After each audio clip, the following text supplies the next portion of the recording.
welcome back. I had so much fun last time that I felt like we needed to do another round of Tutor Boot. Gotta dish some more. Let me grab some coffee Uh, uh. here and then pour me some. Thanks.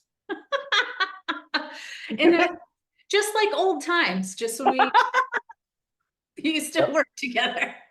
Sharing a corner. This is like that's what we did. We were like in the same We really were. We were sitting shoulder to shoulder. It's like, hey, can you move? I need to get oh, out to go to the now, bathroom. excuse me. This is see for anyone not understanding. This is the exact experience that we had at Culture Amp, where we sat elbow to elbow, and the room was so tiny when we first started that we had to ask each other to move if we wanted to leave our seats. It's a good time. Oh my gosh! All right, we're gonna. Speaking of the HR tech days, we have Rippling here banning former employees who work at competitors like Deal and Workday from its tender offer stock sale. What do you think? Boot.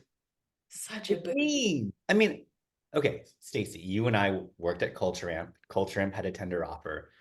We didn't go to work on to competitors, but like I'm not diminishing the work that we did, but we Yeah. worked with the people team. We didn't have any trade secrets. We took risks to join a startup to be held back from the financial upside just because of the next direction that we took, I think is inappropriate. And is that even legal? Yeah, I think so. I was reading up a little bit about this because my first take was like, it just seems like petty punishment. And, coming from what Conrad here, I don't know that, like, I mean, and his reputation, I was like, of course, this makes a lot of sense to me. And I guess, some of the like generous interpretation was like, oh, there's a lot of information that gets released in these secondaries and, that they would have access to. But it's like, how much of that is public anyway? And truly it really is like, it has this very like weird vibe of like, you must be loyal, and if you are not loyal you will be punished. And it's like, are you trying to encourage people to work there and actually sell them on the fact that they're doing something and that they can benefit from, or are you just trying to be an a-hole? Like, it's just Yeah. weird to me. Yeah. I don't get it. You're right that like to think that that won't have impacts on how current employees feel about the company, that's going to impact engagement. That's going to impact people's motivation. It's going to Yeah. question whether that's the culture they want to work in.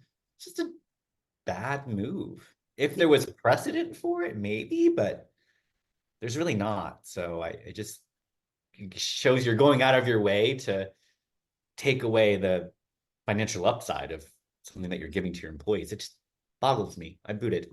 Yeah, I boot it too, because it really is just like petty punishment. Be loyal to me and I will probably give you nothing in return. Like, that's the vibe it gives, honestly. Here's one. So this is one I saw and I actually immediately thought about you. Your career doesn't need to have a purpose. I felt like you're gonna have.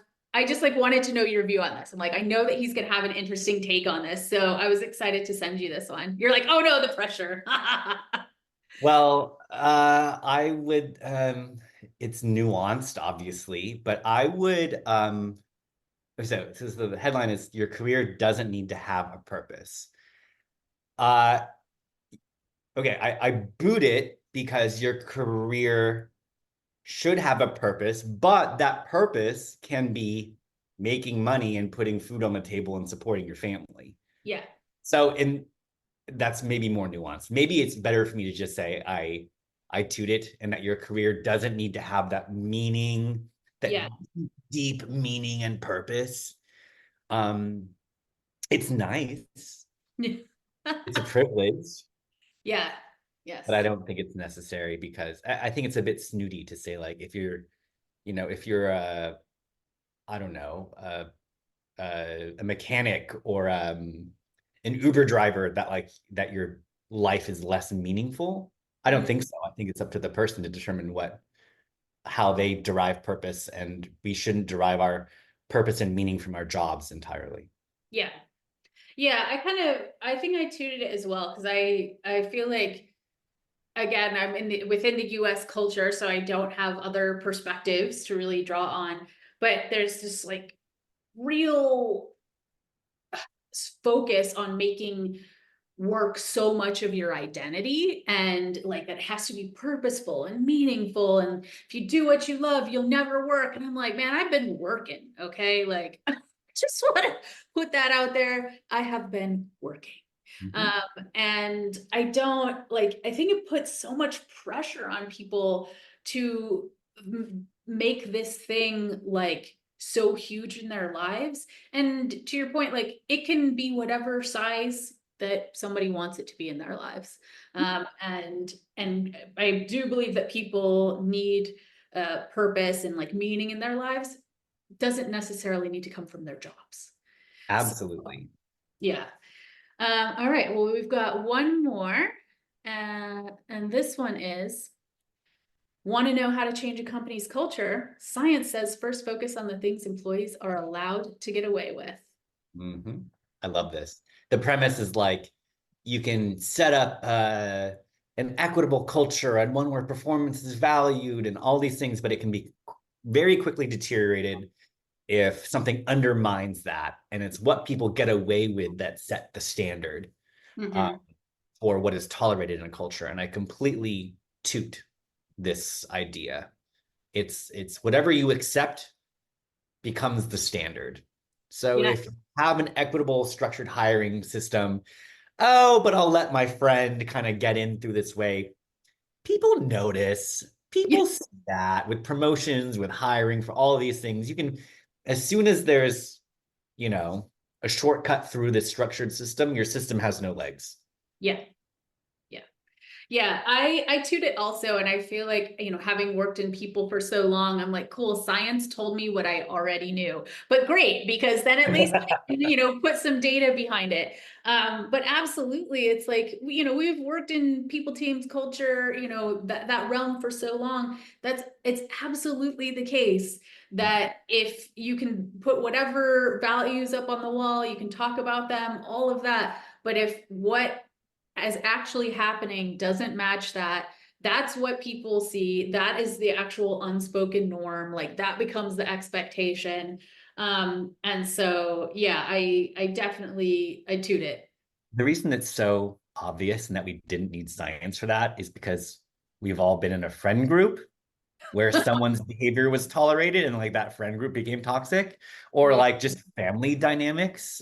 yeah, Your parents can't like tell you not to swear if they're swearing. Like it's just like that basic, you know, yeah, you think of a company as a family system, not as a family. I mean, you could, but like I like this concept of like, yeah, it's a family system. You have parents and you have these people and you're all doing this thing together. And in that sense, you should be able to understand that in any family system, whatever is tolerated becomes tolerated.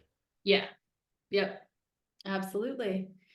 All right, well, thanks again for joining, Sven. Of I course. was so excited to have you on and to hear your views. And also, like, I knew that we would have some little bits of pettiness come out, and I do enjoy that as well. Always. It's been a few years since we've worked together, but the deep pettiness bond is really unbreakable between us. The kids are doing it like this now. Oh, I can't do my fingers like that. I can do this.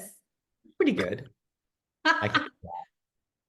Uh, yeah, I've been trying to keep up with the kids these days. You got it. Got it. It's just a little wonky, but yeah, Thanks, Ken. welcome. Thanks for listening to another episode of Toot or Boot.